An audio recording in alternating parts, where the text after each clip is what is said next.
Osée chapitre 7. Lorsque je voulais guérir Israël, l'iniquité d'Éphraïm et la méchanceté de Samarie se sont révélées, car ils ont agi frauduleusement. Le voleur est arrivé, la bande s'est répandue au dehors, ils ne se disent pas dans leur cœur que je me souviens de toute leur méchanceté. Maintenant leurs œuvres les entourent et elles sont devant ma face. Ils réjouissent le roi par leur méchanceté et les chefs par leurs mensonges. Ils sont tous adultères, semblables à un four chauffé par le boulanger. Ils cessent à tisser le feu depuis qu'il a pétri la pâte jusqu'à ce qu'elle soit levée au jour de notre roi.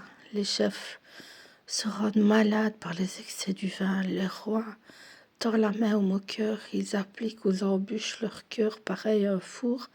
Toute la nuit dort leur boulanger et au matin le four brûle comme un feu embrasé. Ils sont tous ardents comme un four, et ils dévorent leurs juges. Tous leurs rois tombent, aucun d'eux ne m'invoque. Éphraïm se mêle avec les peuples, Éphraïm est un gâteau qui n'a pas été retourné. Des étrangers consument sa force, ils ne se doutent pas et ne s'en doutent pas.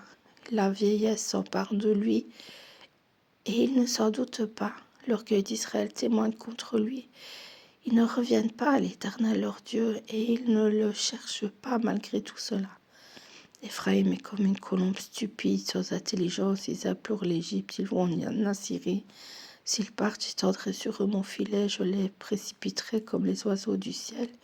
Je les châtierai comme ils en ont été avertis dans leur assemblée. Malheur à eux, parce qu'ils me fuient.